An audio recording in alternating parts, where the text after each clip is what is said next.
Olá a todos. Hoje, juntamente com minhas colegas Letícia e Bianca, iremos apresentar sobre os resultados do nosso trabalho integrador, que foi um muffin adicionado de farinha de batata e atum. Esse trabalho ele teve também como autores as professoras Eliane e Graciele, do IFSC Campo Xanxerê. Então, um pouco sobre a matéria-prima escolhida para o nosso muffin, que foi a batata e atum. Então, a batata Yacon e a sua farinha oferecem diversos benefícios para a saúde por serem ricas em prebióticos. Prebióticos são as fibras que o nosso organismo não digere, mas que atuam como fonte de energia para bactérias benéficas no nosso intestino. Então, a batata Yacon ela tem um baixo valor energético e um alto teor de água, e o restante da sua composição se dá em carboidratos, que seriam os frutoliposacarídeos, a frutose, glicose e sacarose.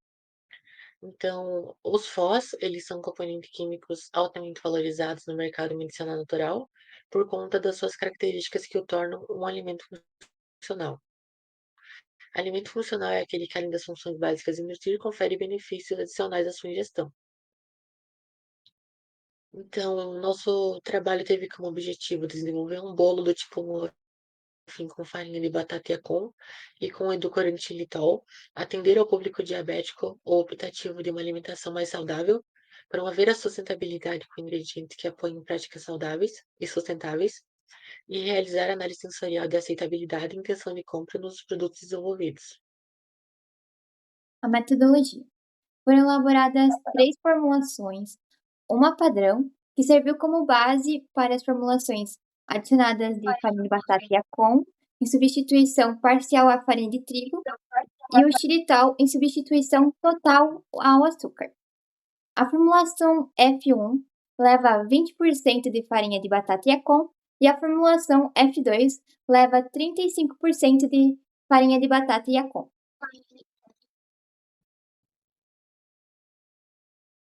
Então, a nossa análise sensorial, as amostras F1 e F2, elas foram avaliadas quanto à sua aceitabilidade e intenção de compra entre os alunos e servidores do IFSC Campus Xanxerê. E aqui está a nossa ficha utilizada. Então, a gente avaliou dois critérios, que seria a aceitabilidade e a intenção de compra. A aceitabilidade ela foi avaliada em relação aos atributos aparência, textura, sabor, aroma e aceitabilidade global, utilizando uma escala de 5 pontos, variando de gostei muitíssimo a desgostei muitíssimo. E a intenção de compra foi avaliada utilizando essa mesma escala, variando de certamente compraria a certamente não compraria, com um adicional de 3 perguntas, sobre o histórico de diabetes na família do consumidor, se o mesmo consumia bolos frequentemente e se havia algum controle na sua ingestão de açúcares e carboidratos. Então, após a análise, os dados foram avaliados pelo método de análise de variância ao nível de 5% de significância, com comparação de médias pelo teste de Tuck. Os resultados demonstram que a formulação F2 obteve uma melhor aceitação em relação à F1. Já nos atributos de aparência, sabor, textura e aceitação global, não obtiveram uma diferença significativa entre elas.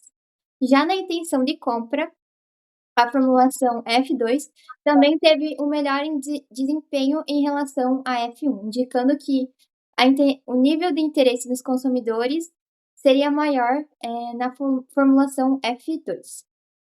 E aqui temos do lado aqui o gráfico de intenção de compra, que varia de certamente não compraria a certamente compraria, tendo como destaque o número 4, que é provavelmente compraria, com também a formulação 2 ganhando.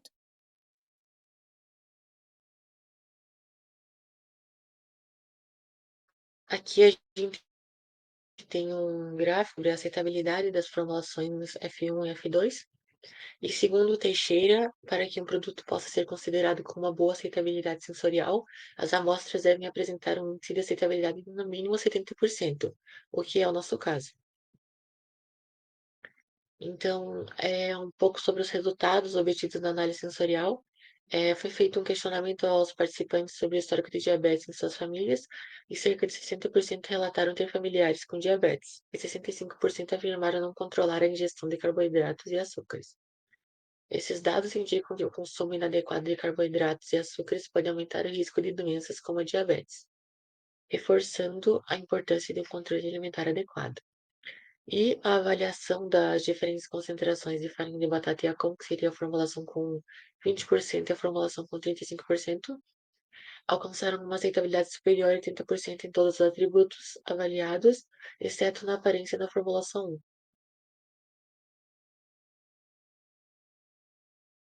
Conclusão.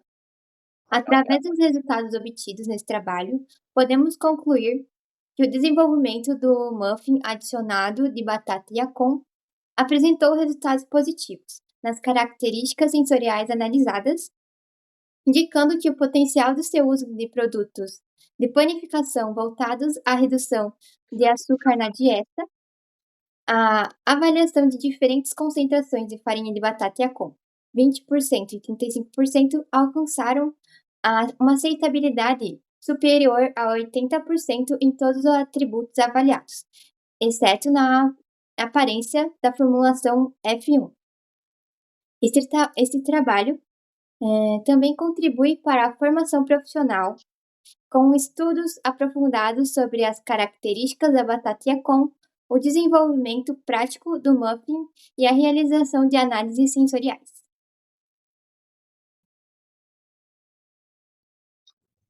E aqui são algumas referências que foram utilizadas para o desenvolvimento do trabalho, e obrigado pela atenção.